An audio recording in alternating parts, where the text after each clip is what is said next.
Hey guys, thanks for waiting. Happy Saturday. Thanks for spending your Saturday night with me. And welcome to Hi Strangeness. Hope you all are doing well tonight. Let's see who's in the chat. Hi, David Lee. Your first. Oh, well, I'm excited to be your first live stream comment. Jen Hex, hi. It's now.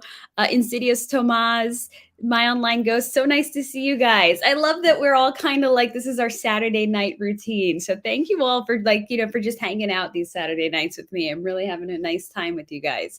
Now, I am not centered. I'm going to center myself, kind of, yeah, because otherwise I'm going to be annoyed by that. Close enough. So hope you all are doing well today.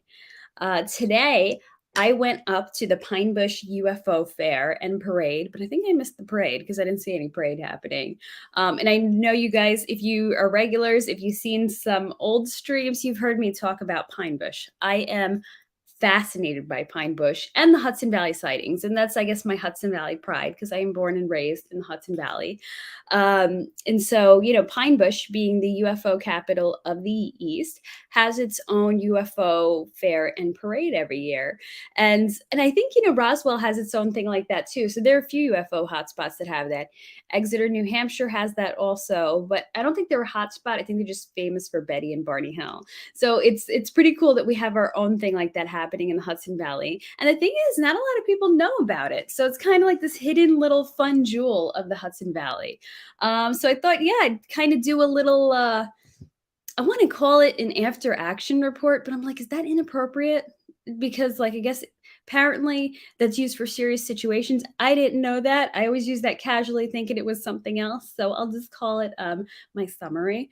So let me see what's happening in the chat. Hi, Drix, the good in crypto. I like that. You're the CEO of the good in crypto. You know what?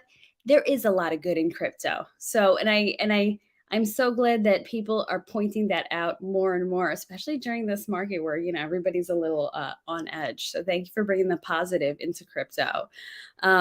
Jen Hex, nice to see you. It is now said you knew I was from you knew I was from New York from my voice, my accent. You pegged me. You knew it right away. So your brother used to teach at PVH. PVH, is that sounds familiar. PVH. Because it's not, wait, is that, oh, the B, do you mean Pine Bush High? Because I see the B and the V are together on the keyboard.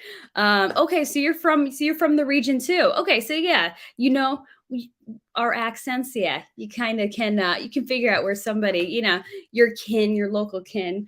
It was funny because I have always thought that I don't have an accent. I always thought that I spoke pretty neutrally. And then I remember walking into a store in Nashville about 6 years ago, and right away the guy pegged me. He's like, "You're from New York," and all I said was like, "Hi," and he just automatically. I'm like, "Oh my gosh, is it that obvious?"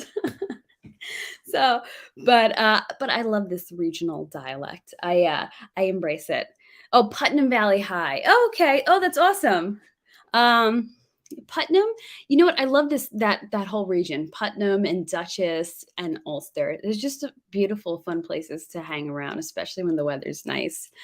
So the Pine Bush Fair and Parade happened today. I've been going on and off for a few years, and let me tell you, every year lately, it's getting better and better. There's more and more people. There's more vendors. And the cool thing is there's more hardcore UFO and paranormal stuff going on. Like it used to be, you'd see a booth with some good what's it called? Some good books and an investigator here and there. But now it's you see a lot of people walking around who are with MUFON and encouraging you to report your sightings. And then you see paranormal societies there, and you see other experts and stuff. There's so many people, and it's just a treasure trove of knowledge and information. And I've got to meet and speak to a lot of people today, and a lot of those people are willing to come on, which I'm really looking forward to and really excited to chat with them. And they're so cool and so generous because I'm heads up, I am a small YouTube channel. I only have about 500 subs, and they just I guess, like discussing this. They love it. So, like, no, totally, it's all good. So, hopefully, we'll have some of that on soon. Some interesting people I spoke with, and UFO investigators, authors, just a whole range of people. I don't even know how to describe some of them, but yeah, researchers all around. So it's becoming less crazy to talk about. Yeah, you know what? It's true. I think especially my mom was saying that, with that whole Pentagon release, like now it's more like on people's minds, and I guess, like you said, it's just not crazy. It's like it used to be where, it was talked about in hushed tones. Oh, they've seen things, but they won't talk about it. And now, yeah, now it's pretty mainstream, which, I think I've talked about in the past. I find that a little concerning, because I'm like, is this going to be used against us? Are we going to have some Project Bluebeam happening? Is that why it's being brought out by the Pentagon? So it's at the forefront of everybody's minds. But I won't get into that tangent. So try to think where to start with this fair. So yeah, so it's definitely grown year after year, and it's really nice to see. And just, yeah, more, I think it's just catching on more. Like you were saying, it's becoming less crazy to talk about, so people like feel comfortable saying, okay, I'm gonna go to a UFO fair, I'm gonna talk to some researchers. And the fun thing is, it's wild to go to a town and the whole town just like completely embraces it. Like there was a barber shop, they called itself, it doesn't exist anymore, but the UFO barbershop, where the barber would just collect clippings, and all his walls were just filled with newspaper reports of sightings in the area. And they have a diner called the Cup and Saucer Diner, which just completely embraces the whole thing, like down to their branding, selling shirts and sweatshirts and everything. So I have quite a few of their souvenirs, and like just all different stores just like they keep it like as part of their logo or a part of their decor. And this was a fun little piece I picked up. So Crawford is, I guess, the overall town that Pine Bush is in. So here's a fun little Crawford police patch, New York State UFO capital. So I had to grab that. It was just a fun little souvenir I actually got at the museum. So because they have enough interest in their town and enough traffic, they're able to open a museum. And at first I was just thought like, okay, the museum's going to be a temporary thing that just opens up during the fair. But apparently, like, they get enough traffic where it's just a permanent fixture year round, and they host different events. And for Halloween, they kind of make it Halloweeny, but it's all like legit. And okay, how can you I guess quantify this type of stuff? But there's, how can I call the museum legit? But everything that's in there is pretty solidly backed up. So one of the amazing things about the sightings in the Hudson Valley, and they'd actually spoken about that at the museum today, is that it's not just one person saying I saw something. Like everything has pretty much been corroborated. There's so many witnesses. Like they talked about, and I had mentioned this a few live streams ago. There was discussion of this sighting on the Taconic State Parkway, where you would say, okay, one person saw something on the Taconic. All right, it happens. But like where everybody would stop and 50 people saw it. And they were talking about that at the museum. But apparently, this was a common thing that would happen in the 80s or 90s. And I know people who have seen those sightings in the Taconic. Like people would legit just pull over 50 people on a parkway watching this giant thing in the sky, because these things were like the size of a football field and silent. So it was, or I think there's one that's the size of 3 football fields. So like it was, it's amazing to think that, it wasn't one loony person claiming. Like police officers have seen it. Just regular people, like, and people like,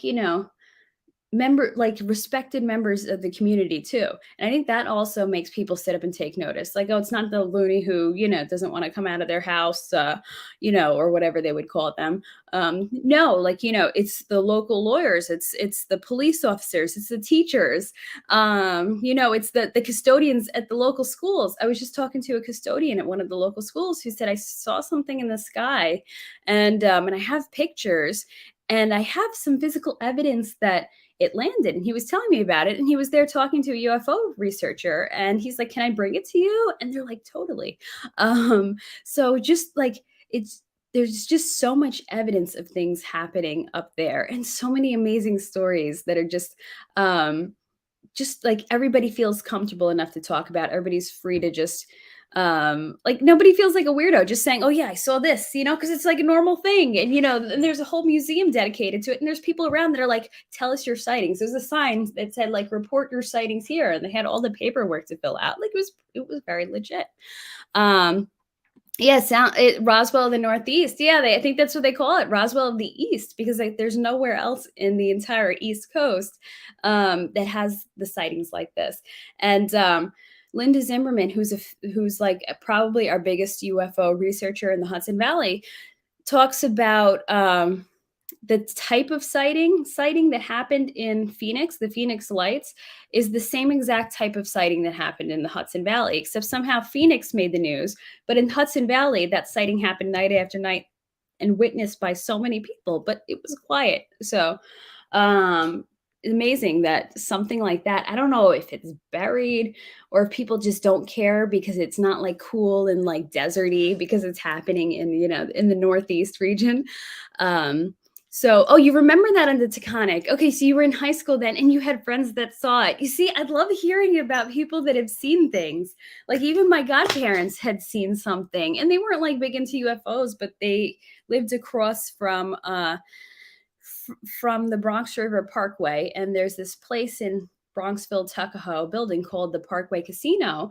And they said they went outside and there was a UFO hovering over this Parkway Casino, but it wasn't just them. Same thing like the usual Hudson Valley sightings. A ton of people stopped and were watching this object hovering over the Parkway Casino. And then it's just like died out since then. But it's interesting because it's kind of making a resurgence, not at those 80s or 90s levels. But I can't get over, like, can you imagine going outside and just everybody's just like casually watching a UFO like it's normal? Like, oh wow, cool, look at that. Like I just like I can't get that through my brain. It's amazing. Um so so like yeah, so you guys see like the Taconic sightings. Everybody around here knows about it. Anyone who's from here is either seen it or knows somebody that's seen it. It's like one of those 6 degrees of separation, except in the Hudson Valley, it's probably you have 1 degree of separation from a UFO. Um, so so I went into the museum. I decided to get the museum tour. I hadn't had a chance to see this since it like opened officially. I saw one of the early versions of it. And so the first leg of the tour just was some general things about the area. It was interesting because it was led by a high school teacher who in his spare time he's a docent at this museum and he's a MUFON researcher and he's a history teacher. Can you imagine your history teacher being a UFO researcher? Though actually there was a science teacher at my high school who was really into UFOs and told the class that he was like abducted, and he even showed like his scoop scar from his abduction. And apparently, he told me his dad was a part of MUFON. So I think that's interesting. But side note, so maybe that's a common thing. You MUFON slash high school teachers. Well, I guess I'm into this and I used to teach high school. Yeah, make aliens great again. It seems like we're definitely headed that way, whether it be something nefarious, Project Bluebeam, or just they're making a resurgence again. Doesn't the End Times talk about like seeing like, sights and wonders? So like, is this what they're referring to?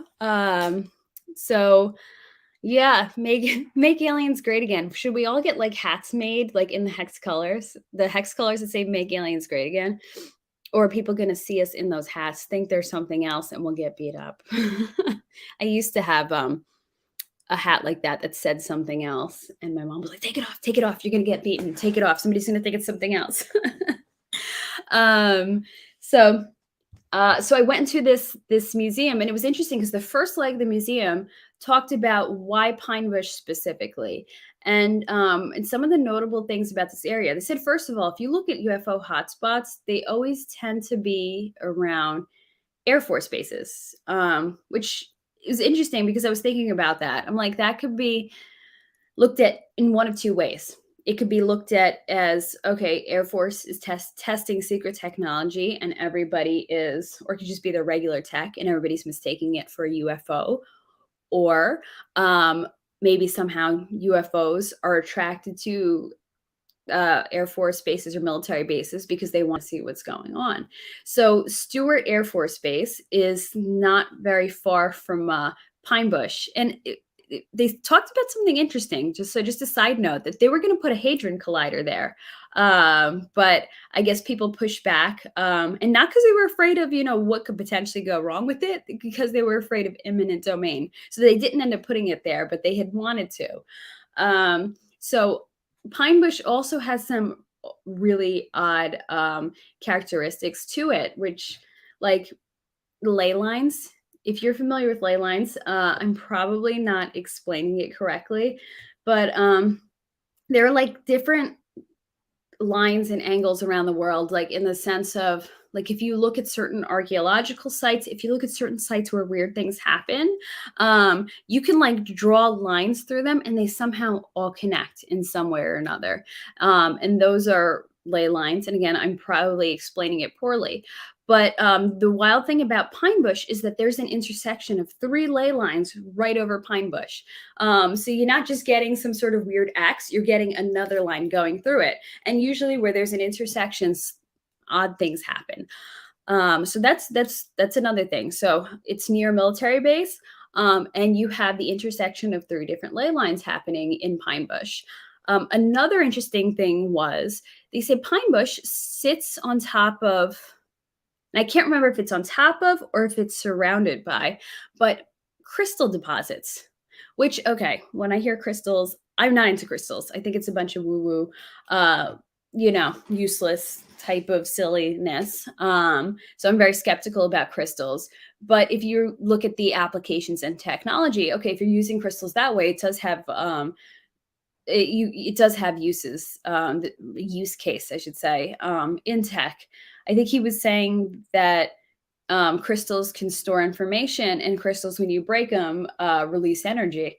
So, so there's something about crystals which may be, I don't know, which may be attracting all this phenomenon too. So Pine Bush. So we got ley lines, military base, and crystals, tons of crystals, just in that area. Another thing that kind of like made me sit back and go, what? They showed a map of the gravitational forces in and around Pine Bush. And for some reason, the gravity is less strong in Pine Bush than anywhere else, um, which is crazy. I've never heard of that. So, I mean, and I also thought for the most part on Earth, gravity is pretty much just like standard and equal. But I guess it's significantly different, or there's enough of a significant difference, and it's less for them to take note, and they've mapped it out that for some reason there's less gravity in Pine Bush. So so at that point I was like really taken aback by that. And so because like we know that there, I mean, I've heard of other areas having weird things happening, or weird energy vortexes, or strange electromagnetic properties going on. They said interestingly the electromagnetic properties aren't really higher or odd in Pine Bush, but that there's everything else going on like that. And really, I can't figure out what's the weirdest part about that, but the part about the gravity for some reason really struck me. So I'm just going to catch up on these comments a minute. Yeah, exactly. A good place to land. Hey, do they use crystals in their navigation or something? It was interesting because the tour guide was saying that, well, if they're using maybe some sort of gravitational drive, maybe having less gravity does something to that driver, I don't know, propels it, helps it, something. So they are here. You talk to people daily. They can't be from this planet. On Twitter lately, I'm like, everything feels like a parody account. Yeah, so I agree with that statement. How are you from this planet? But also, how are you functioning on this planet? Because you look at some people and you're like, I don't know how you function. I'm sorry. My Zevia for the night in my Chinatown bus. What's it called? Cozy. So if you know, you know.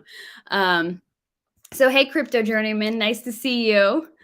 So you meant military bases are a good place to land. Oh, okay. I thought maybe like, oh, that's true. They got runways, they got everything going on. And you know what? And if they really are communicating with the government, they have all these people there that they can like interact with and deal with. And you know what? It's relatively isolated around Stewart compared to like other local military bases like Fort Dix. I think Fort Dix in Jersey is pretty I mean, is in a pretty populated area. So if you're looking for military bases in the area that are, less crowded, yeah, then you know what, Stewart would be the one to go to. But yeah, I'm just like I'm just still taking all this in. So, and you're from the Pine Bush area. Yes, you know exactly what we're talking about and what's going on. So, the second room they took us into at the Pine Bush Museum, what they did was it was interesting. They put models of all the different crafts that were seen in the Hudson Valley, or uh, a good chunk of them. I'm sure there's way more than what was on the wall, but they had a certain ones they wanted to highlight because there's certain styles of craft that appear over and over. So they had them all up on the wall, and the tour guide spoke about each one. And at this point, we were passed off to another tour guide who was actually the owner of the museum, and he showed us the triangular shaped crafts, the ones that were like kind of speculated to be over the Phoenix Lights, because of that V formation. And it looks like a stealth bomber. A lot of people, I guess, confuse it with the stealth bomber, except a stealth bomber isn't silent and can't hover like the V-shaped crafts that have been seen over the Hudson Valley. They also had a silver ball type object up there, and which is funny because when I saw the silver ball, I'm like, yeah, this is what my family has seen, and this is also what we saw with the hawks following it. And it was funny because the tour guide goes, oh, there's a woman who said that she saw this being followed by a bunch of hawks. And I was like, oh, somebody else has seen it being followed by hawks, so this is a thing. And then it hit me, oh, they might be talking about my report, which is pretty exciting to me because I'm like, wait, did my report now make it into museum history? But so they started talking about different stories about different types of crafts. And the interesting thing is, they're like, these crafts on this wall, get corroborated. I think corroborated is the correct word. That's what they were using there. By museum guests. They're like, we have them come in and they'll tell us, yes, I've seen this, and this is what I've seen here, and this and that. And they had a really cool story about there was a cigar shaped craft, and the owner of the museum didn't want to feature it on the wall because he didn't believe in the specific type of silver cigar shaped craft, because he's like, it's a blimp. It's a blimp. It's people confusing the Goodyear blimp or whatever for a UFO. And he's like, I don't want it up there. But Linda Zimmerman, who, like we said, is the well-known Hudson Valley UFO researcher, says, no, you have to have it up here because it's one of the earliest crafts that are seen in the Hudson Valley, so you need it as part of the history. But he's like, no, I do not want to, because it has been, the Goodyear blimps and other types of blimps, even back in the 20s, were always, it always turned out to be a blimp and not actually that craft. But whatever, he agreed. He put it up there. And the black and white drawings that they were copying had lights on that craft. And they weren't sure what the color was. I guess it wasn't written on there. So they're like, we ran out of money at that point. We only had blue lights. So we went with what we had, and we put the blue lights on the silver cigar shaped craft. And he's like, but I decided that when I was going through the tour, I was not going to talk about it. I was just going to skip talking about it because I don't like it. I don't believe in that one. Until one day he's like, some guy, raises his hand and goes, why did you put, like, what was your reasoning? Why did you put blue on that? And then he's like, oh no. He's like, I have to talk about this now and explain the story. And the guy goes, well, you know what? Yeah, you lucked out. He goes, I'd seen that and the lights were blue. So once the museum owner heard that, he's like, okay, So this is legit.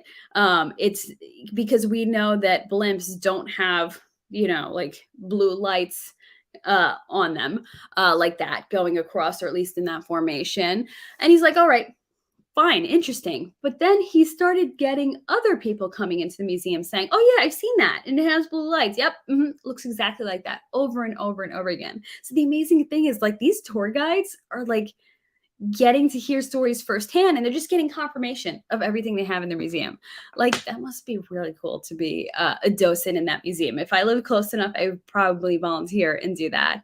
So Jen Hex said, you may have heard about, I'm not gonna put that up, never mind. I almost read that. I am not playing into those Richard Hart jokes. Hi, Andrew Kennedy. You almost got me, didn't you? Nice to see you. So thanks everyone for coming again. That just threw me for a loop for a second. And you know what? And I'm especially not going to roll with that joke because we did not, because I'm like, is that a hint?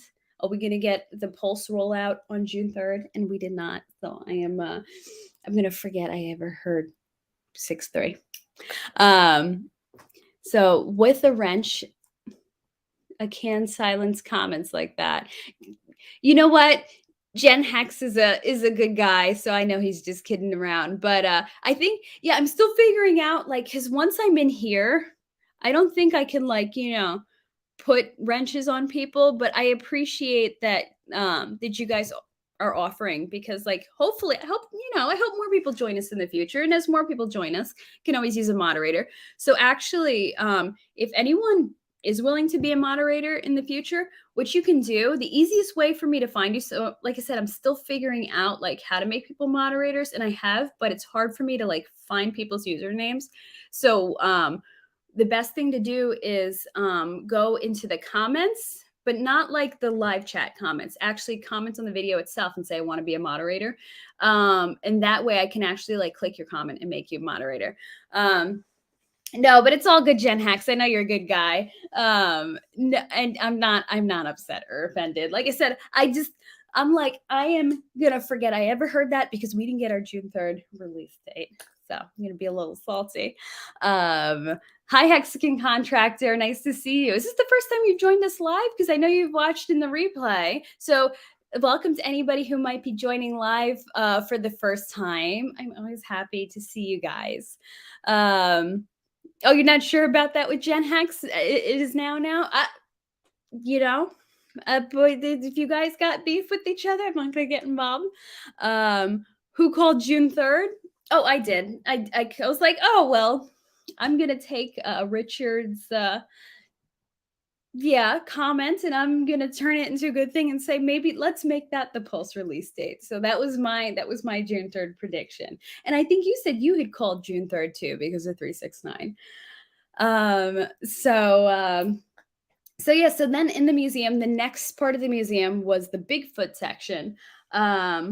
And to be honest, I kind of got a little distracted during that part because I was still in the last room, and I found there was a wall that if you push the button, it revealed something behind a mirror, behind, like, I guess, a two-way mirror. So I was, like, pressing the buttons and looking at the two-way mirrors, because what they did was, behind the two-way mirrors, they put models of actual entities that have been seen in the Northeast.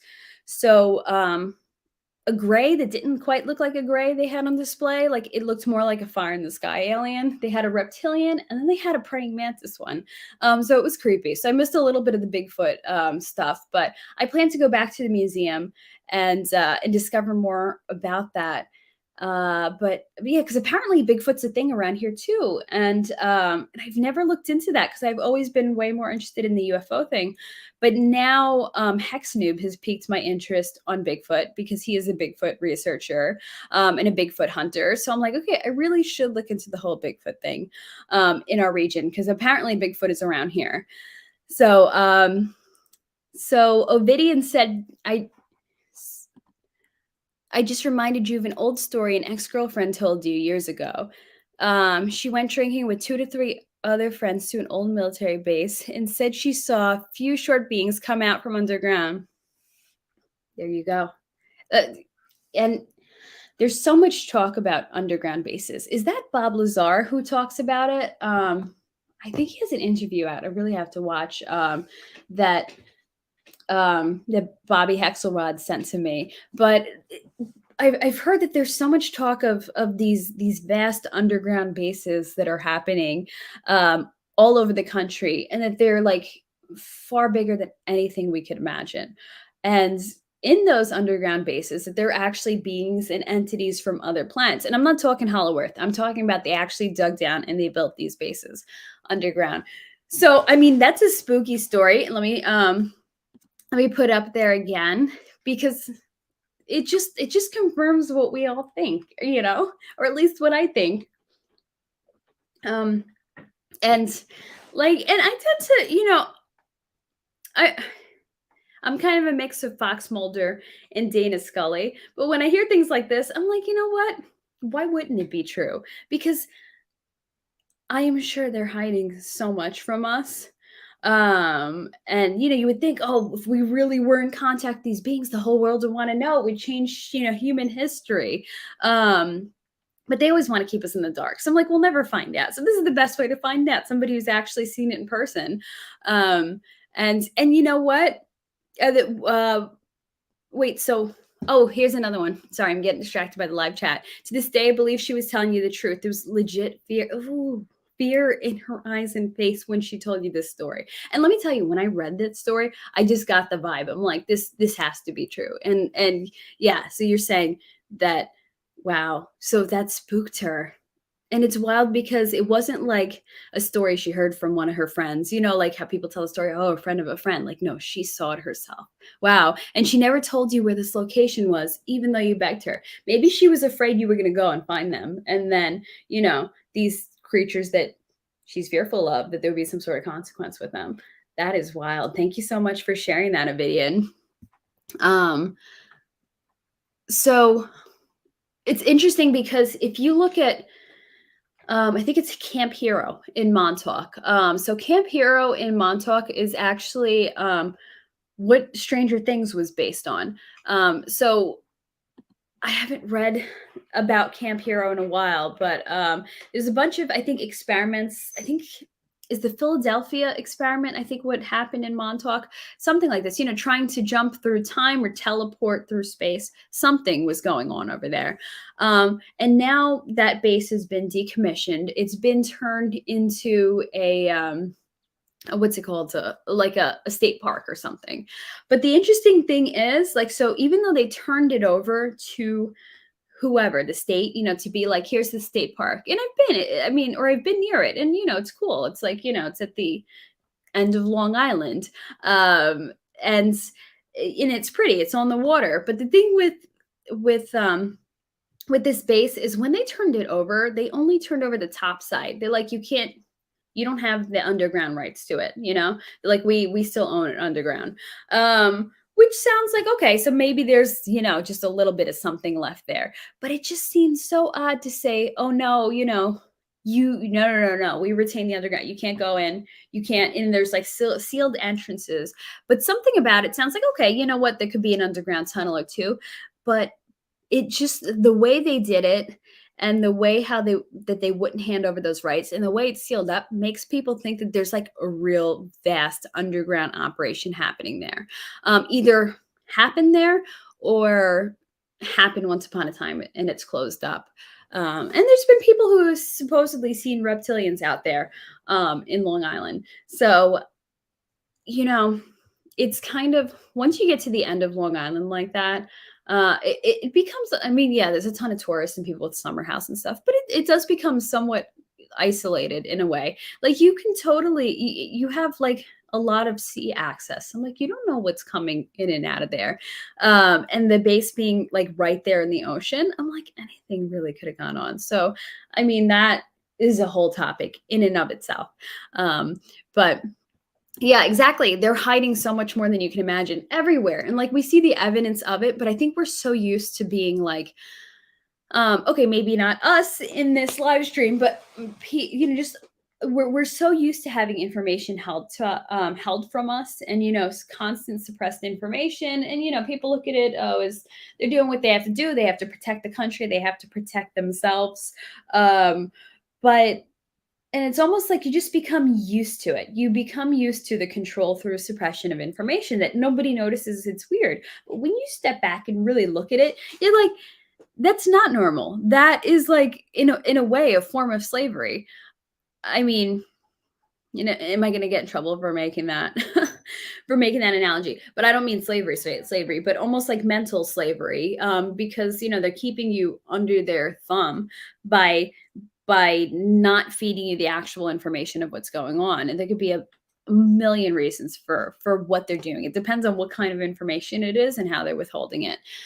So X-Files was one of your favorite shows growing up in the 90s. Love this content, Ash. Thank you, T-Bird. I love X-Files so much. I was just looking at my X-Files shirt and I want to show you guys, and it's so cool, but I don't want to stand up because I have my shorts on and nobody needs to see my shorts.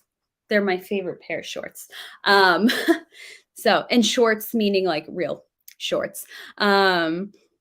So you were gonna go, yes, you were gonna go see the aliens come out of the base. Yeah, so your girlfriend knew that, and I don't blame her for not telling you, because you never know what would happen. They would haul you off. You could potentially kill you depending on what you saw. So you know what? I'm glad you're here with us and alive and not thrown in some underground prison with aliens. So Montauk is linked to Project the Looking Glass. Follow Michael Sala's channel. I don't, and I'm going to write that down. Do you guys like my pen that I've been wiggling around? So Michael Sala. Okay, I think I've heard of Project Looking Glass. Is that where they can kind of see what's going on around the world, just like looking through a screen? Or maybe I'm thinking of something in the Vatican archives. But Michael Sala, I'm going to write that down. Project Looking Glass. Thank you.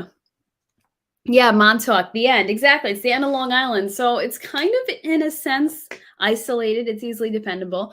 And they say they like to have a base there because, look, it's like almost like the super eastern point of the United States. We can protect ourselves. I'm like, yeah, or is it just isolated? And you can do whatever you want without people knowing. Dr. Greer, not yet. I still have it written down. This week was a crazy week. I haven't gotten a chance to do a lot of research, but I have all that good stuff in here from you guys that I keep on my desk. So when I do have the chance, I totally will research it once things calm down a bit. So here in Australia, Pine Gap is one of the most secretive underground bases on the planet. No one is ever allowed near there. So how do you know it's an underground base? Like, that's common knowledge, or people just assuming it's underground? It's pretty cool. And it's funny because, Pine Bush is the hot spot, like the Roswell, the East Coast. And this is like Pine Gap, and it's a secret underground base. Is like Pine a code name, for like weird underground government stuff? So you have an aunt that lives in Montauk in the summer. You visited her last summer on your drive across the country. Did you see anything weird? I saw something weird in Montauk once, but I think I realized what it was a few years later, and it had an explainable. It had an explanation. Do you know how, like, people light those paper lanterns that fly? Saw one of them fly by a deck I was on, and we were all horrified because this was years ago, before like they became well known. So we had never seen one before. So we're like, what just went by? And then I realized years later what it was. This stream is now demonetized. Uh-oh, what did I say this time? So, because last time when I talked about AI last week, all of a sudden my comments got turned off. Maybe because I said some not so nice things about AI and surveillance and everything, which, to be honest, kind of freaked me out. I was able to turn them back on, but I still think that was freaky. Oh wait, and demonetized, but this channel doesn't even make money. so wait, they can't demonetize me if I'm not making any money. So on you, YouTube.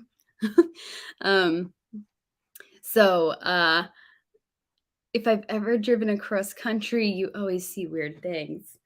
No, I've never driven across country, but I would love to drive through the desert sometime. I'm sure there's a ton of weird stuff you can see there. Thank you for answering what is Project Looking Glass for me. So Looking Glass is a suppressed alien technology that was used by compartmentalized secrets programs used by remote viewers to see into the future. Oh, interesting. Okay. I did hear a Project Looking Glass story about Montauk. I just didn't know that was the name of it. Which is interesting because it's kind of like supposedly like that viewing thing that they have in the Vatican archives too, except that viewing thing looks backwards in time.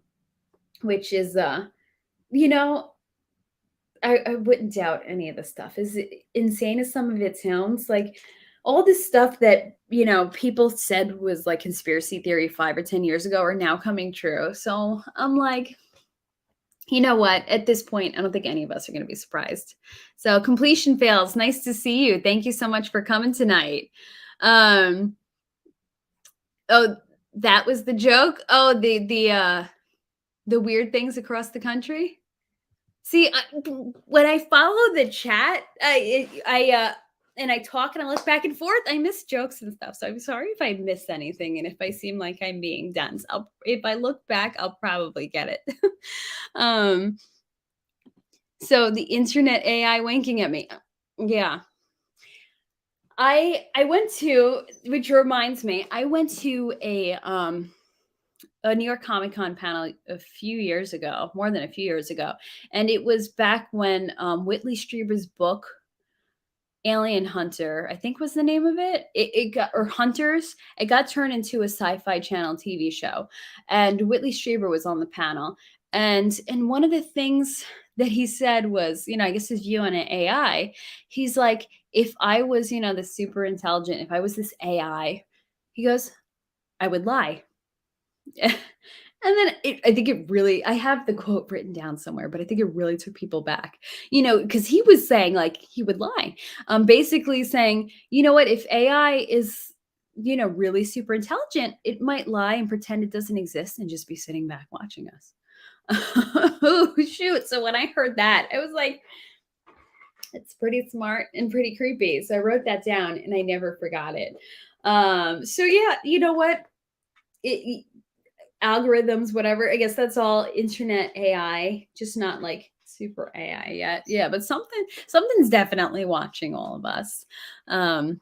So Tom Campbell was big into remote viewing. No, I didn't, but I'm going to remind myself. So like I said, guys, I'm so sorry if I'm delayed on looking some of these people up. It's just been a crazy few weeks, but once everything calms down, I cannot wait. I have like a plethora, a treasure trove of fun stuff to just research.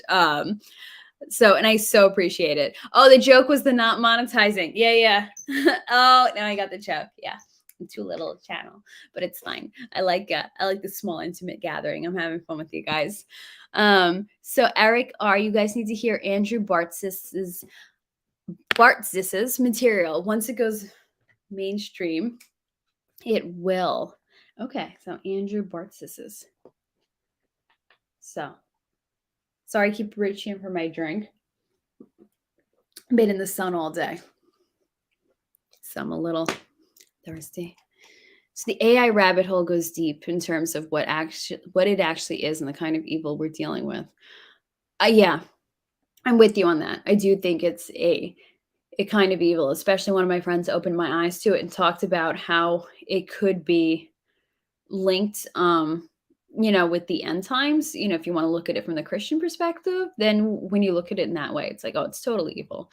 But really, even if you don't look at it through that perspective, I still don't see very much good in it. Yeah, I see how there's some practical applications, but I just it doesn't seem worth the trade-off, for whatever high tech that they want to do. Like, oh, it could get us, traveling interstellarly. It could we can do some we can make some major advances. Okay, but is the trade-off worth it?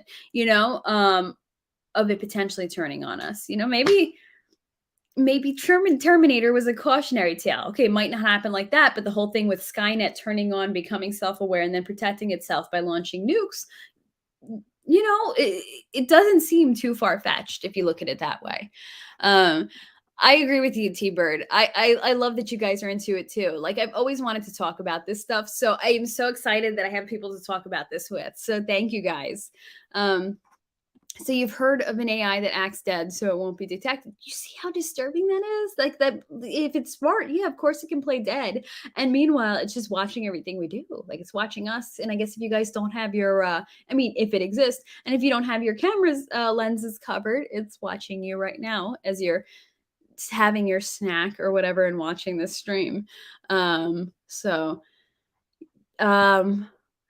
just gonna catch up here. Crypto Jack 3, nice to see you. We need to go on a trip to the Egypt pyramids and uncover more things hidden from us. I just bought an audiobook about the mysteries of the Sphinx, because the Sphinx is wild, because I think it predates a lot of the stuff in Egypt, and it's not even completely known like very much about the civilization it comes from. And supposedly there's talk of there being archives under there, just like the Vatican archives, but they're heavily guarded. Okay, and why are they being heavily guarded? So I got a really cool Audible audiobook on that. Thank you, Bobby Hexelrod. That was so awesome and generous of you, so that I could do some of this research. So that's my that's probably going to be one of my next reads. And 13th Planet was also from him. So thank you, Bobby. So there might be good AI and bad AI. Yeah, oh no, I'm with you on that. Like, yeah, there could be some good AI that does good things, but like, is it worth the trade-off of like creating it? And one of the interesting things about Google is like part of using Google and their products is like they're learning from you. And that's why like Google can predict what kind of ads you might want to see based on your browsing history. So the fact that it's learning from you by using Google products, and here I am using the Chrome browser, but just for this, because this is weird on other browsers, the streaming, but like, you know, by using Google products, you're kind of enabling AI, because they're like using your behavior to teach their AI. So I mean, yeah, I mean, we know Google has a lot of issues in big tech, but I'm like, oh nice, they're using our behavior to train AI. And I'm like, is it against our will? But I guess we're kind of giving our consent by using their products. So I don't know. Oh, you love this channel. Thank you. Thank you. I love you guys. It doesn't need a camera to watch us. Yeah, I know. It's listening to us. It's following us on the GPS. It's yeah, maybe.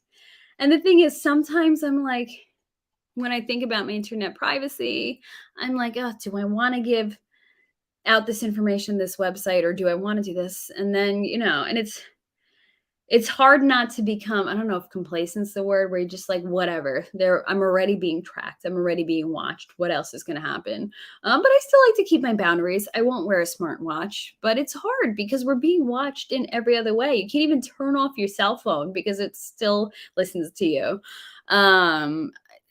Yeah, we're just, sometimes, you know what? I see the virtues of disappearing into the woods and going low tech.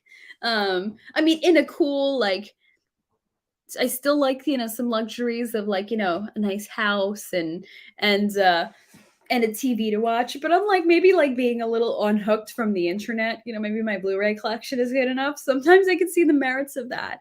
But it's hard because we're so accustomed and we're so used to it. But strange times we're living in. So Stuxnet was an AI created by Microsoft and Bill Gates.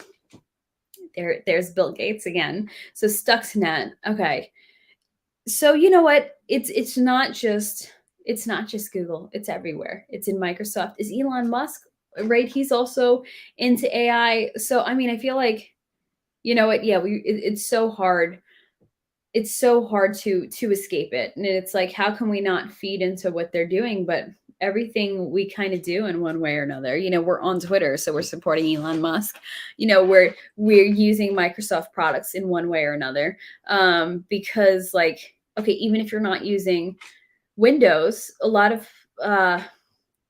aren't a lot of chips like in different things made by Microsoft? Like aren't there some Apples with that? What is it? Intel M1 chip? Isn't Intel somehow linked to Microsoft? I don't know. I don't know about that computer world, but you just look at everything. You're like, these are all owned by the same people. There's no escaping this stuff. So AI is essentially about making us no longer human. It piggybacks off technology we build in order to take us over. It needs inorganic life to thrive. Yeah, so it's basically it's is it the road to transhumanism or is it transhumanism? Or like, they're one and the same. I guess, it's like that saying, two horns on the same goat, right? It all just becomes the same and it all melds together.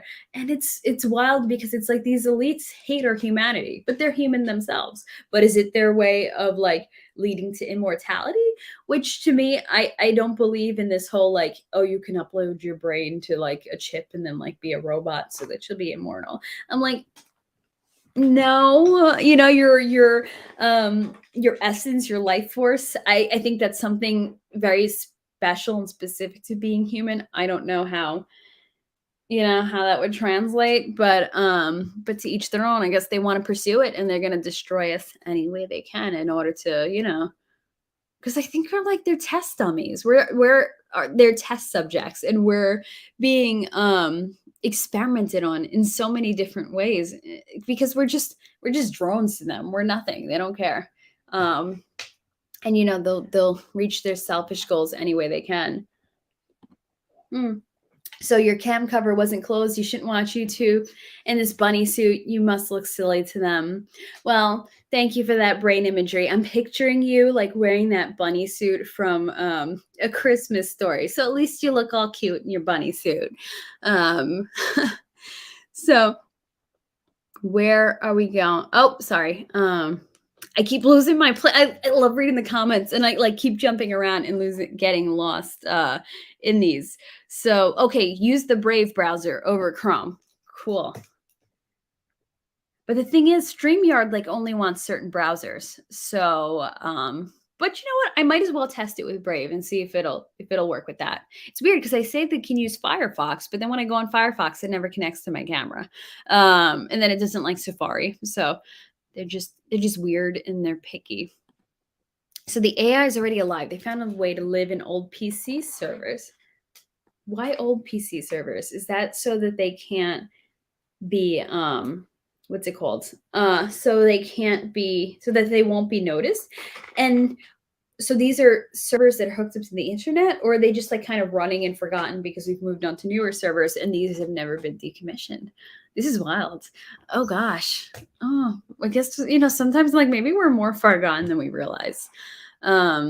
Oh, you do use Brave with StreamYard. Okay, cool. That's good to know. All right. So then you know what? I will happily switch to Brave.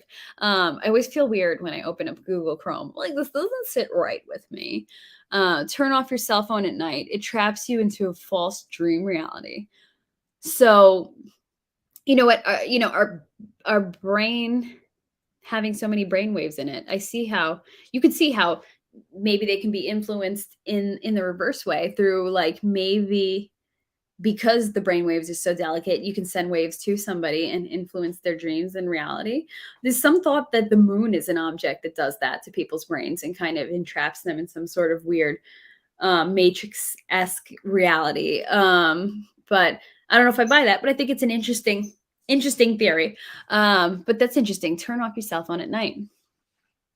You know what, though? The thing is, sometimes it's scary because I'm like, what if there's an emergency and somebody needs to contact me? I wonder if I put it across the house. I don't know. But now I'm freaked out.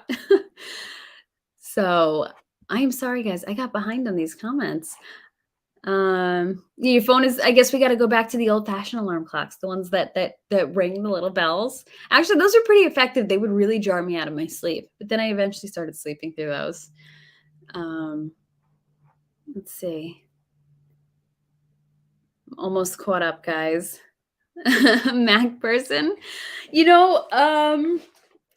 don't know why I bought the Mac. I guess I wanted to try something different. I've always been a Windows person, but I bought the book that was about IBM and its ties to the Holocaust.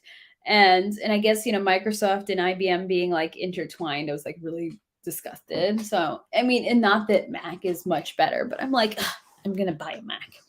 And also, I'm an iPhone and iPad girl, so I kind of felt like it'd be cool to have something that all connects together. But my desktop is still Windows and will always be Windows. I still like a desktop. There's something just about sitting at the desk with your computer. I actually don't go on this laptop very often.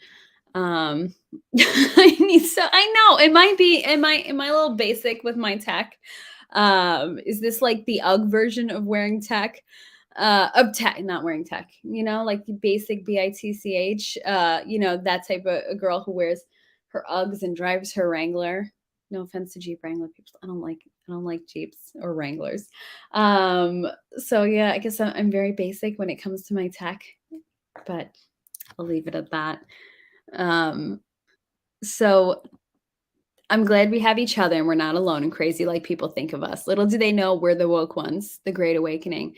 I really do hope we're in the midst of a great awakening. And I have to say, it is comforting being able to talk to other people about this and people like being on the same page. So it's like, and the thing is, it's like, you're not crazy, but it's comforting to meet other people who are like, no, I get you, I hear you, and I'm with you on this. So it's nice to find this community. And the amazing thing about the internet, the internet has its good and it has its bad. It has the potential for good and it has the potential for evil. And this is one of the wonderful things about it, like, is here this potential to bring us all together and bring us in community together. And also just to bounce these theories around, because like the thing with this is like I feel like it's not that I believe everything that I'm talking about, and I think, I've told you guys like, oh, I'm not so into this, or this or that, but I like the ability to kind of just dissect and discuss it with you guys. It's almost like trying on a conspiracy for size, trying on the shirt, let's try it on for size and see how it goes, but not conspiracy, a theory. I hate the word conspiracy theory because there's so much negative connotation with it. And these people usually end up right, the quote unquote conspiracy theorists, as we've seen. But I'll leave that. I'll leave it at that. You guys know what I'm talking about. So you're gonna have to go buy a Faraday cage to sleep in now. I would totally do that if I could, if that was a doable thing. There's actually, I don't know if it's called EMF nights. I don't know if they're, but there's this company that sells this EMF protection, and I think. I don't know if maybe EMF Nights is in Instagram, but there's some sort of EMF protection where there's like blankets you can put on your bed that protect you. There's also grounding blankets that you can buy, and then you send a wire out your window and you plug it in the ground and it grounds you. But you have to be careful where you live, because if there's too much like bad electromagnetic fields, you could end up pulling it out of the ground and putting it on you. Because I live in a very populated area, I'm not going to do that, because I am sure we're just chock full of terrible waves going around here. But they have like blanket protection that you can put on you and protect you from EMF waves or electromagnetic fields. Sorry, it's not EMF waves. EMFs. There's like this, it's like a sheet of, not a sheet, it looks like hard plastic and it's rubberized, but inside there's something that protects you, so you could like put a laptop on your lap if you need to. It's probably still not a good idea, but there's phone cases. They have belly bands if you're pregnant, because they actually say in the womb, like electromagnetic fields and cell phone radiation could cause issues in the womb. Obviously that you see, not when they're in the womb, but after birth. They have like everything that you can imagine. They have beanies to protect your head. They have pants that like, so like, if you're keeping your phone in your pocket, or even if you're keeping your key fob in your pocket, because those key fobs, a lot of times, if you have a push button ignition, it's keyless entry. You get into and out of your car by just like, I don't know, tapping something on your door. I have that for my car, but I wonder, I'm like, this thing is in my pocket and it's constantly giving off, would it be an RFID? Is that what it's called? But it's constantly giving off these waves. I'm like, that can't be healthy. So they make these pants that protect you from it. So it's cool. If you look, you can really find ways to protect yourselves. Now they have wallpaper that you can put up. So you can actually basically make your room into something like that. There's got to be paint that does the same thing, but I think the wallpaper thing is interesting. So yeah, I would definitely encourage looking that up. I bought stuff from them and I'm really happy with the quality of their material. And they have a book that goes along with it. Like if you buy a package, you get the book for free. Otherwise it's $10. Exploration to Egypt. You know what?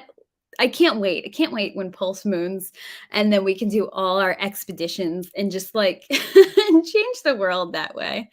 Not woke, awake. Yeah, I am so glad you guys are awake to it. And And you know what? And I know it's like cheesy that people are like, oh, I'm red pilled or whatever. People don't like, but that is the perfect analogy, you know? And it's so much better to just be awake to what's going on than to just be asleep or blind to it. Because that's the best way to protect yourself. Otherwise, you're just sheep to the slaughter if you are blind or willingly blind to what's going on around us. So yeah, we are definitely a chatty bunch, and I love it. Maybe I'm chatting too much because my numbers are now going down. Okay, so Linux is the way, but I don't understand Linux. So I've always been hesitant. I'm like, do I have to build my own computer in order to do Linux? But maybe one day when I have the spare cash, I'll learn all this because this also sounds very expensive. Learning these other ways of tech that aren't basic. Yeah, phones aren't off, the battery's still connected. Yeah, it's always going to be listening. It's always going to be tracking you. Isn't that like how like Find My iPhone function still works even if your battery is like your phone's off? Like it still has a way to track or something. Yeah, I try not to think of it too much. Oh, thank you. You know, um, I used to not like holes. And lately I found them like, oh, it's not so bad. And they have these comfy shirts then that are camo like, except I'm realizing that camo pattern on the what's it called? On camera is not very flattering. I look like a whale and not like a good crypto whale. I mean, that type of whale I wouldn't mind being. But thank you for the compliment. Sorry, I shouldn't have gone off on that rant. You can only cope with so much unknown all at once. Still trying to wrap your head around the flat Earth concept. I don't buy into the flat Earth concept, but I have to say there's some interesting info, and my brain kind of does go, "What if? Like, wouldn't that be cool if there was more to the Earth than what we thought?" But then, yeah, then it is hard to really wrap your head around it, and it kind of like could possibly send you into a spiral. So try not to think about that too hard. Oh, so you do have a grounding sheet. Yeah, I mean, they sound like an amazing thing. I would try it if I didn't live somewhere that was so contaminated EMF wise. But another great way to ground yourself is if you don't want to sleep with a grounding blanket, just be outside barefoot in the grass. Good way to fix the or to help the electromagnetic fields in your body. And when I say electromagnetic fields in your body, our bodies have our own, I shouldn't say electromagnetic fields. Our bodies have our own magnetic fields. And all these things like around us, all these different EMFs, they kind of, I don't want to say attack, but they affect the magnetic fields in our body. And one of the ways you can kind of restore it is by connecting to the earth and grounding yourself with a grounding blanket or walking barefoot in sand or in grass. Now, does that work if you're in a really polluted or EMF polluted area? The walking? Well, okay, if you can't use the blankets because you're in a polluted EMF area like I am, I think walking barefoot is still a great thing because you're not getting that exposure all night. So walking will help the magnetic fields in your body without, messing it up from all the other EMF pollution. But sorry, so that went all over the place, but I think you guys are still following. At least I hope so. So you've got a Faraday cage protective backpack and phone sleeve. They're not too expensive. Good for you. That's just like, I'm sure you feel good too, because I don't think people realize how bad electromagnetic fields make them feel until they're far enough away from it. Because like we said, it's kind of it destroys the magnetic fields in your body, so you're gonna feel sicker. You possibly can get sicker, and then when you take yourself away from it, then it's like, oh, maybe I wasn't sick. Maybe I wasn't worn down. It was the pollution, the electromagnetic pollution all around me. And the cool thing is there's this place called oh shoot, I always know the name of it, but now I can't remember. But it's like, it's this place in, I guess, Western Virginia. I don't know if it reaches into West Virginia, but it's this area free of different types of electromagnetic fields and radio waves and all these different things you can't use in that area. So there's no cell phone towers. You're not allowed to use a cordless phone. You can't use walkie-talkies. You can't do any of this type of stuff because there's a certain type of telescope that is used there. I guess it's a radio telescope, and they don't want interference. So for a bunch of square miles, you cannot, yeah, you like have to like live old fashioned and have things wired. Over there, and I would love to visit that because I think that's kind of cool, like taking a step back in time. But people who are sensitive to magnetic fields will move there and will feel so much better because they're not constantly being bombarded by it. um I I can't remember what it's called now, but I'm sure it's really easy to look up. Hi Kyler, nice to see you. Thanks for joining us tonight. Oh, so Linux is free and easy. Okay, that's good to know. Okay, so baby steps for me. I'm learning, but I'm kind of nervous. I'm like, do I want to learn all this new stuff? But it's better if we're talking about privacy and AI and surveillance. Yeah, I completely understand. I really need to get on it and learn it, and I appreciate you being willing to educate me on that. So thank you so much. So you haven't made it until you stick your hand in the pyramids of Giza. Now, would that be vandalism at that point? Are we all going to end up arrested? But then look, that would be more publicity, right? So, yeah. Or maybe like, let's just like take a projector. Like, aren't there some buildings in other countries where they advertise by projecting on the side of the building? So let's take a projector and just like project the or 3D mapping projection of all the pyramids just in the hex colors and patterns. That would be wild. So, oh, thank you for saying that. I'm sorry. Now I sound like I was fishing for compliments, but thank you. So you're not sold on flat Earth, but it makes you think about some weird stuff. Yeah, because it's true. Because it's like if you look at it and you think, well, they're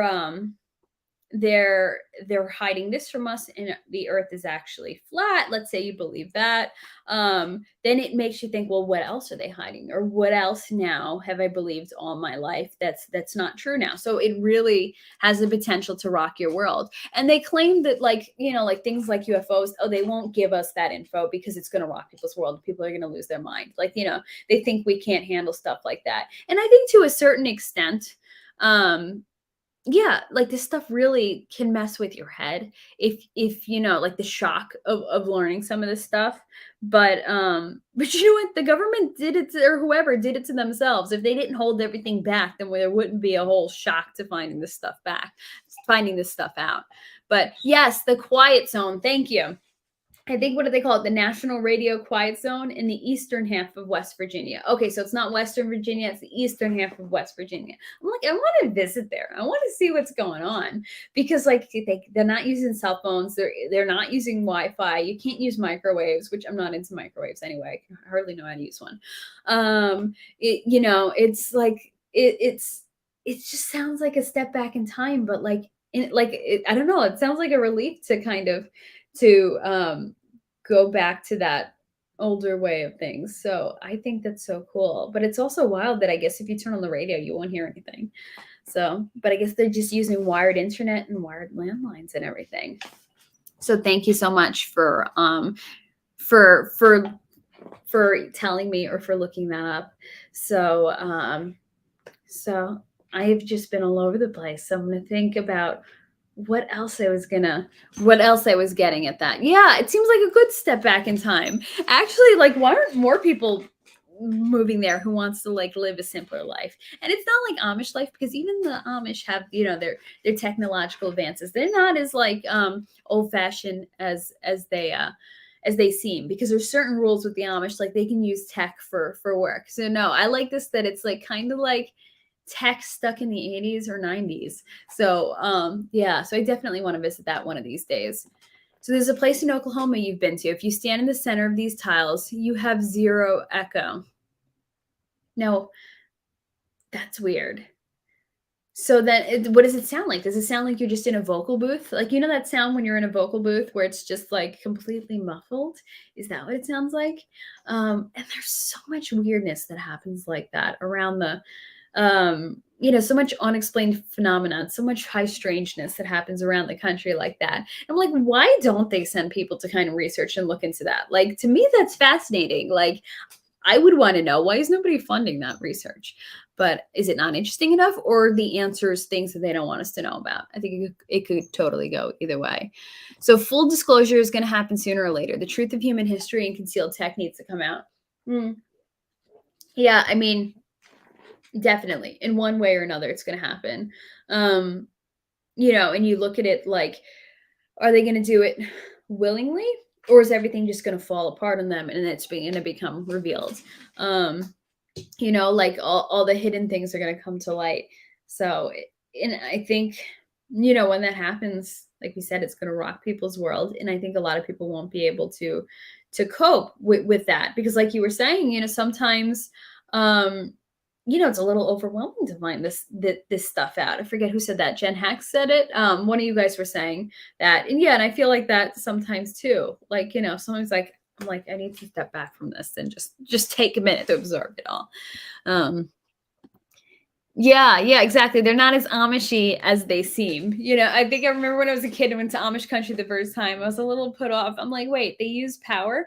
And it's like, oh yeah, they're allowed to use power, I guess, as long as it's like not connected through wires, as long as they're using a generator. I'm like, okay, it's a little bit of a letdown, and they could like use electricity for their work and stuff. But that's their business. But I was a little disappointed that the Amish are not as Amishy as I expected. So here in Ohio, and the Amish here get driven to construction sites but use power tools. Yeah, because I guess because power tools are running on a battery, somehow that falls in line with their doctrine of not being connected to the outside world because it's not connected by a wire. I'm like, that's a weird interpretation, but I guess I'm not Amish, so I'm not allowed to judge. I don't know. So, Tulsa. Okay, so that's where, they call it the center of the universe. Maybe it's the architecture there, not sure. Just tiles on the ground and a circle tile in the center. If you stand on it, your voice is flat. Oh, that's pretty cool. That's kind of like the Whisper Gallery in Grand Central. So if you go down to like where the Oyster Bar is, there is this so it's like an intersection of pathways, and with kind of like these arches that are going on above you, and they're relatively low. And if you stand in each corner and talk, you can hear the person from across the corner. So it's almost like walkie-talkies talking to each other. So that's why they call it the Whisper Gallery, because when you walk by, people are like whispering into corners, and then the people on the other side can hear what they're saying. I haven't done the Whisper Gallery in a long time. I stopped taking trains in the city a while ago and just got used to driving. I'm one of those people. Concealed knowledge will come out before concealed tech. Why is that? That's an interesting thought. So it'll come out before concealed tech. Because you would think the tech would be easier to expose. Because, like, let's say they're flying around spacecraft that has come from alien tech. Wouldn't that be more obvious? Or are they just going to fight harder to conceal it? But, because I would think the opposite, but I don't even know what to think anymore. But yeah, something's going to come out at some point. Or, like I said earlier, they'll just pretend like they're disclosing. And meanwhile, they're just using it as a way to control, like, oh, they're going to stage a fake invasion through Project Bluebeam. And they'll use it as a way to stay inside, lock yourself inside, listen to everything we do,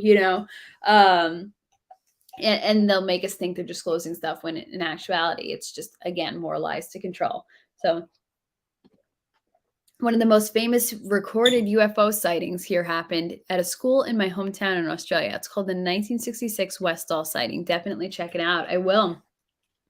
I have to say, Australia is kind of like mind-boggling to me, because it's like most people live on the coast of Australia, and for the most part, the middle part, and I know there is some population in it, but the fact that there's so little population happening like in the middle of Australia is just like mind-boggling to me. Because like here in the US, we have people living all over the place. But the fact that most people in your country are living on the coast also makes me think like there could be a ton of like high strangeness happening in the middle of Australia, and nobody would know because so few people live there. So like there must be a lot of wild stories that come out of Australia. And even just like the stories you hear about like people that like or like fox hunters in the Nullarbor Plain and just not seeing anybody for days. It's just like as an American that's hard to wrap my head around. And I think like there has to be stuff going on in the sky, and there has to be like, and I wonder how many cryptids are wandering around Central Australia. So totally fascinated by Australia. I actually, and I hadn't had a chance to watch it, but I think I had bought some documentaries on Voodoo about some UFO sightings in Australia. So I look forward to watching that too. Walkie talkies, you haven't heard that in a long time. I guess maybe that popped into my head because I'm watching Stranger Things, which is part of the lack of live streaming this week because I've been coming home and watching an episode or two of Stranger Things at night with my family. So I'm kind of on a Stranger Things uh, live streaming hold. I got one more to go until this volume 1 of season 4 finishes. So 200 people witnessed at once. Oh, that Westall sighting. So yeah, so there's that thing, like it comes back to that thing like the Hudson Valley. It's not just one kooky person saying that they've seen it. You have 200 people witnessing this sighting at once. So you know that something definitely happened. Or like even if you think about the Australian military or even like the elite, deep state stuff, like the type of stuff that they could have going on in Central Australia and nobody would really like have any clue what's going on. Is pretty crazy to think about. So because the knowledge is within us, we just need to find out how to access it. Oh, okay. Isn't there a Greek philosopher who talked about that? Is it Plato, that it's in us when we learn, we're just accessing the info that's in us. So knowledge that's currently available if you know what to look for. Careful though, it can be scary. Oh, for sure. Yeah. I mean, because like you think the world is one way and then all of a sudden you find out that it's not. Like it's jarring. It would be jarring for anybody, and that's why they claim that they can't tell us because stuff is too jarring for us. But again, if you didn't hide it, then you wouldn't have to reveal it. But they like their control too much. So most of Australia is desert. Almost everyone lives coastal. Love to do more explorations further inland. That would be cool if we did some pulse expeditions inland. Also, so much mining happens inland in Australia, I've heard. So you wonder, if you do believe in the hollow earth thing, were there ever any hollow earth mining incidents happening, over there? Like, has a bunch of miners ever disappeared? Like, I wonder if you really dug into things, like what you would find, what kind of stories you would hear, or what kind of disappearances you would hear. And people maybe just thinking, oh, it's desert. It's a desert disappearance. It happens. But it's interesting that you say that it's most of Australia is desert, because I guess when I think of the outback, I forget that that's a desert. And as an American thinking about the desert in the Southwest, it's known for so many strange things happening.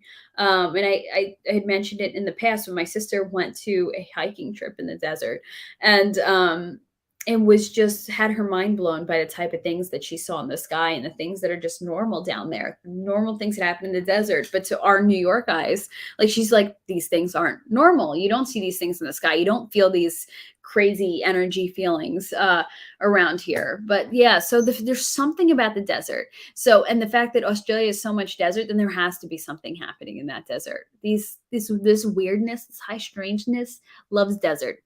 I guess they like arid conditions. I don't know.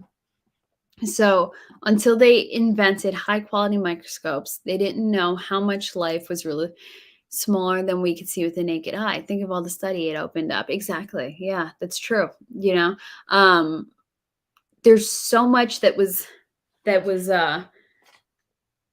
okay, first of all, there's so much that's hidden from us.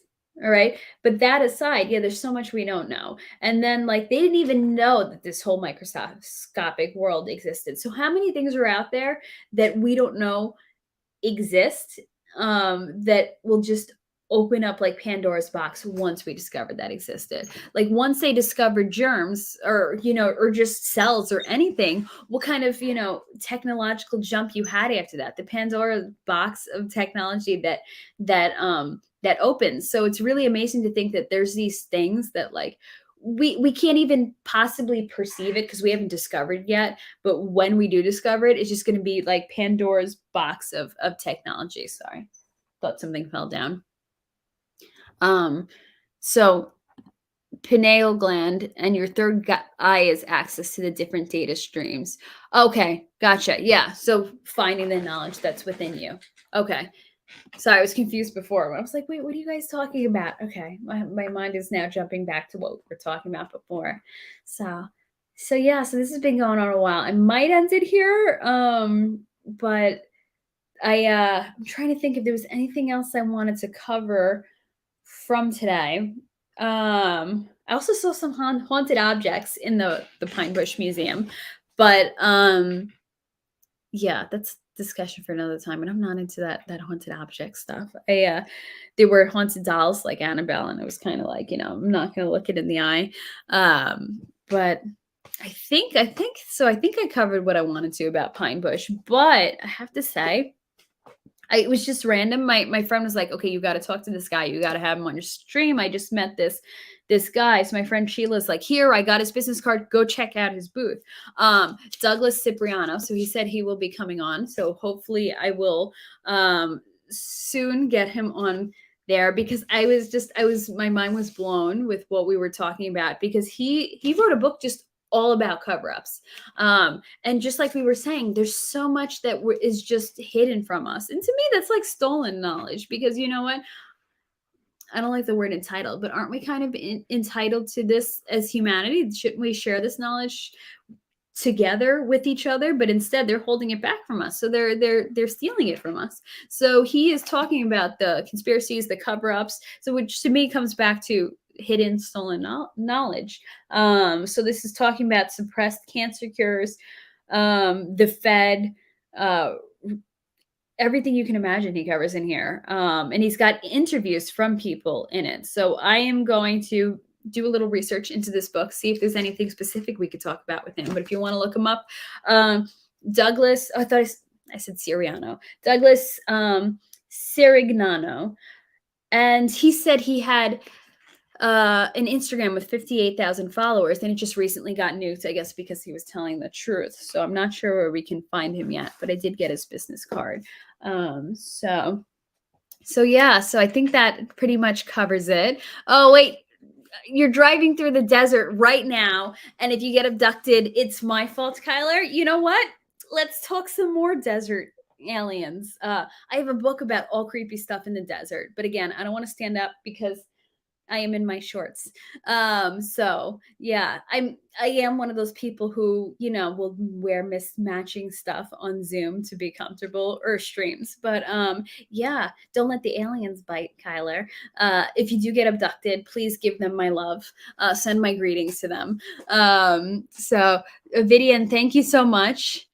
Thank you guys so much for the love and the compliments. I am so glad you guys are into this, because I am having such a good time discussing it with you guys and just bouncing off ideas. It's so nice to bounce ideas off each other, because also like the fact that we're just like even just giving these names, like look this up and share this, and like let's talk about this guy, or go check out this person's Instagram, is such a great way to get info that like that I wouldn't have come across otherwise.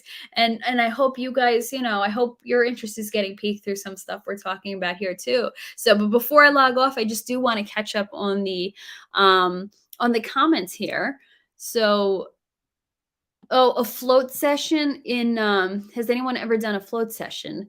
Oh yeah, and those, what are they called? The sensory deprivation chambers. I've been intrigued by them, but it sounds too terrifying to me. So I won't. Yeah. And being kind of locked up by myself with my own brain talking to me, start meaning with my own thoughts, to me is a little intimidating. So, and it just sounds scary, but maybe that's a childhood scary thing that happened, because I'm like, do I tell this story or no?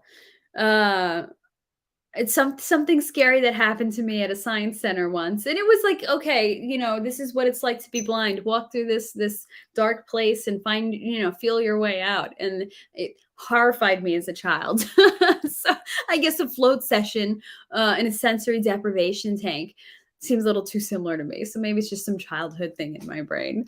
Oh, but it's the only time you could ignore your sense data. Okay, your sense data from your pineal gland.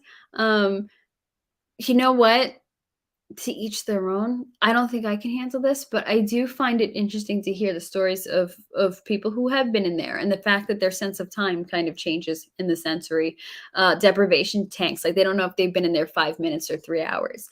And the fact that you're not trying to float, there's so much salt in there that you naturally float. So you're kind of just like back in the womb or something. I don't know. Like, and who thought to put this together? Who's like, okay, let's float you in some salt and cut off your senses. It's going to be quiet in there, and you're not going to be able to see, and let's see what happens. Like, how did these ideas even come to pass? Like yogurt. Who's like, I'm gonna go eat this weird smelling milk that's been sitting out for days, and that's so like, how do people first come up with this idea? That's what I'm fascinated about. But sorry, I just jumped off on a tangent, because yeah, I was pondering that about yogurt. Like, who was the first person who's like, I'm gonna try this old milk and see what it tastes like?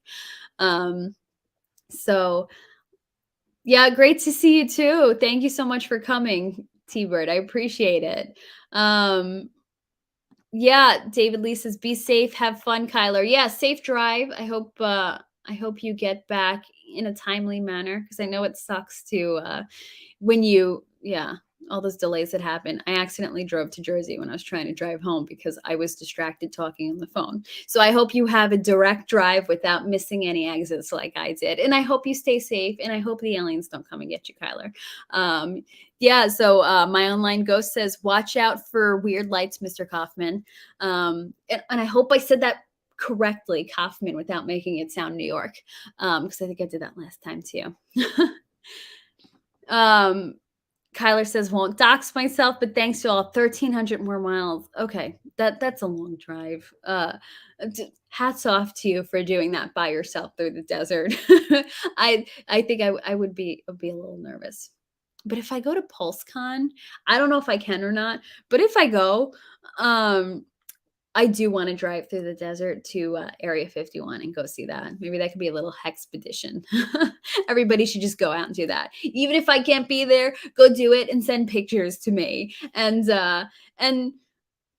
you know what? My side that likes to, my friend Shannon always is like, Ashley, you're always getting me in trouble. And I was just about to say, guys, go sneak on. No, I don't mean that. Do not sneak on. They use deadly force there.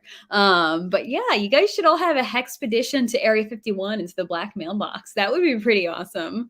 Jen Hex, I would love to come on your channel. Thank you for the invite. Yeah, DM me and we'll figure something out. And yeah, if anybody wants to be on here sometime, or wants to throw any ideas at me or tell me about something interesting you've been thinking about lately, or something wild you've seen, my DMs are open on Twitter. In the description should be my link tree to all my different social media. Also, if you go to my Instagram and look at my stories, you'll see some pictures from the Pine Bush UFO fair today. I didn't take a ton because I was just having fun walking around, but there'll be some fun pictures up there, including an alien who reminded me of Billy Corgan, and he was playing guitar too.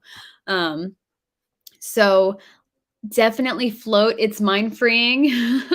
I'll take your word for it. Maybe one day I'll get brave enough to do that. We'll see. So yeah, typical New Yorker. Yeah, you know what? I will accept that insult / compliment and take it as an insult. It is now, because you are also from my region. So you can say whatever you want about that. And I will suck it up and take it. No, I'm not that sensitive. I like making the New York jokes.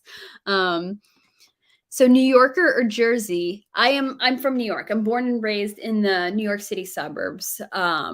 the northern suburbs, the Hudson Valley. But yeah, today I missed my exit to go over the Tappan Zee Bridge because I was talking on the phone, and I guess that mutes your GPS, and I drove a little too far into Jersey because I was talking about the alien fair on the phone, so I was having a good time. Yeah, so I am born and raised in this region, and unfortunately, I think I do sound like that, but you know what? I think I can mask my accent when it counts. So, but when I'm having fun like this, it just comes out. I don't even know why I have an accent. I'm suburban. Aren't suburban people not supposed to? But yeah, I guess it's not as thick as if I did live in the city. Like one of my dear friends, Shannon, if you're watching, is from Hell's Kitchen, and she's got an epic New York accent, probably the best one I've heard. And it is so Hell's Kitchen. So I don't know. Maybe I'm just the Westchester version of it. Oh, did I just dox myself? Westchester's a big place with lots and lots of people, so I'm not too worried. We got a lot of cities in Westchester. I can't believe it. But you know what? If you see my Instagram, whatever. I'm not worried. Yeah, anybody can find anybody nowadays. Yeah, so definitely New York. Yeah, Jersey has a little bit of a different vibe to their accent. I think, like if you listen to the Jersey Housewives, I think that, you know, and try not to be insulting toward Jersey accents, but I know that there's been like national surveys, and the least like desirable accent in all of the United States is the Jersey accent. So I guess that's all I have to say about that. But I know many lovely people from New Jersey. They are lovely people. They just speak a little differently down there. And not unfortunately, I'm blessed to sound like that. Well, thank you. Thank you. I think I just get concerned about which situations I sound like this in. So I got to make sure not to let it slip. Oh, White Plains, born and raised. I've spent a lot of time in White Plains. Oh, that's awesome. Small world. I love this. Very cool. So if I drink, it'll come out. And that is why one of the reasons I do not drink. I also don't want to drink my calories too. So yeah, next weekend DJ Cryptomatic will be on. You should join us then 5 p.m. Eastern. I'll reach out to you this week if you want. Cool. Yeah, reach out to me with the details and we'll figure it out. Thank you so much. So okay, yeah, we'll talk times when we talk. So alrighty, guys. Well, I hope you all have a good night. Thanks for letting me talk about the alien fair, and for letting me show off some of my swag. I also, by the way, bought this Strange Days. If you follow them on Instagram, really cool zine, and it's pretty affordable. They sell it over Etsy, and it's just like all these strange stories and myths and urban legends. So yeah, I totally recommend checking it out. So thankfully they were there, and I was able to get a discount compared to what I would buy it for on Etsy. So just, I guess, a little plug there because I really like their work. Oh, your family is from just east of Babylon. That's Long Island, right? I have a lot of friends out in Long Island. Very pretty in the summer. But I don't spend a ton of time out there. But when I'm out in Suffolk, I think Suffolk, I really like the North Shore of Suffolk. It's pretty. It's cute. It reminds me of Northern Westchester. Oh yeah, and look, you want to see these cards or these postcards I got? So I'm just going to show you, like I said, some of my swag. Since this is the ending, I'm just going to be silly and show you guys. Greetings from Pine Bush, New York. Isn't that the best? That's so great. People are so into like their different Pine Bush souvenirs. So I just have so much fun. And I had a little spending money on me. Because usually I try to be good when I'm up there, but I had fun this time. With it. Let me see what else I got. Oh, do you guys want to see my t-shirts from there? Because of course I gotta represent Pine Bush. So I got, look at this. I know the color's like so intense, and I don't like, t-shirts that aren't V-neck, but I'm like, okay, this I like, I'll have to wear. And then this I had to buy because of the Brooklyn Bridge incident that happened with that abduction on Brooklyn Bridge. I think I talked about it in one of my earlier streams. I believe Bud Hopkins, who wrote Intruders, actually wrote a book on that. It might be hard to find now, but I'm sure if you looked on eBay. you might, and you keep watch for it, you might be able to find a reasonable copy. So this one, Brooklyn Resistance. So when I saw that, I thought of Bud Hopkins' book. So I'm like, okay, I had to get that. The Brooklyn Resistance. I also got a beautiful linoleum block print. It was like a limited edition, and it kind of was like a ship like this. And I love linoleum block prints. So I got that too, but I left that in my car. Okay. And then I love being out in the sun. I am like a lizard, not like a reptilian, but I'm like a lizard when it comes to the sun. And I don't like getting a farmer's tan. So when I'm out in the sun, I bought this. I guess it was like some crystal sellers. And like I said, I'm not into the whole woo-woo crystals, but I'm like, they had an alien on the shirt. So Area 51, what is it? Miners, bringing you earth bling that's out of this world. So there's my swag. So thanks for still watching as I show that off, because I'm always so excited with my Pine Bush souvenirs. So yeah, you definitely have to visit Pine Bush next time. And if you go certain days a week, I think it's like, the latter half of the week. I don't know if it's Wednesday to Sunday or just Thursday to Sunday. The museum's open and they do guided tours. And if you're in the area, I think it's worth going to. Why not go to the Roswell of the East, who doesn't get as much of attention, as much attention as Roswell, but it's fine. I'm not bitter.